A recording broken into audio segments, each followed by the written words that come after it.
एटा तो थिला आमर षठी ओषार पूजा। आपण मैंने षठी बड़िया खाई कि जदि खाई ताले कमेंट सेक्शन में लिखा भूलें। आउ जदि वीडियो भल लगे ताले लाइक करेंगे, शेयर करेंगे, सब्सक्राइब करेंगे। मुझे एमती वीडियो आहरी नहीं आसबि। टाटा। नमस्कार। षठी ओषार अनेक अभिनंदन। आपण मैंने तो जानी षठी ठाकुराणी होउचंती ओडिशार जन्मदेवी। आहु एई दिन रे माँ माने षठी ठाकुराणी को पूजा करिथांती। गणेश पूजार ठीक 2 दिन पर यह पूजा को पालन करा जाए। सकाळे शिवंक पई सोमनाथ व्रत हुए। भात, डाली, माछ भजा, चकुली पिठा आउ 2 प्रकार शाकाहारी तरकारी भली 6 प्रकार खाद्य रंधा हुए। शिलपुआ को हलदी कनारे बंधा जाए और ता उपरे हलदी रखा जाए।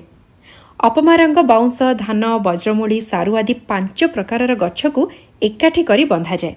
गोटे पूर्ण कुंभ ता उपरे रखा जाए। गली गुआ, सिंदूर फरुआ, कजलपाती ता उपरे थुआ हुए।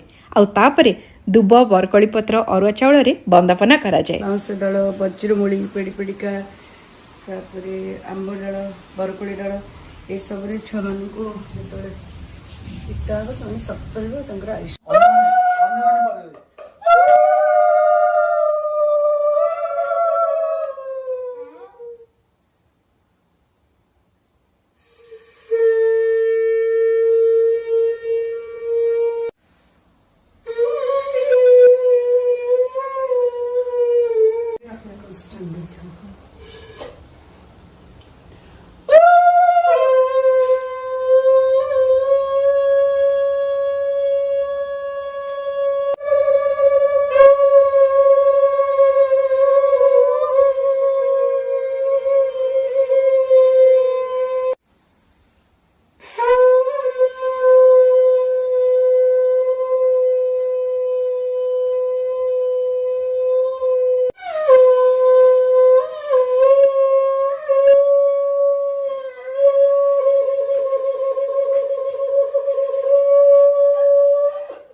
चकापति बसिला वाला बस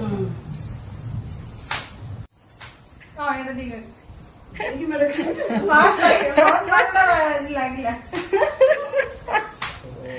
7 आगटे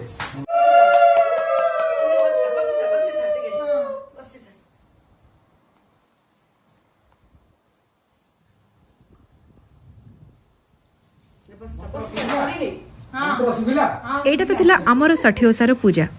आपण मैंने षठी बड़िया खाई कि जदि खाई ताले कमेंट सेक्शन में लिखा भूलें। आउ जदि वीडियो भल लगे ताले लाइक करेंगे, शेयर करेंगे।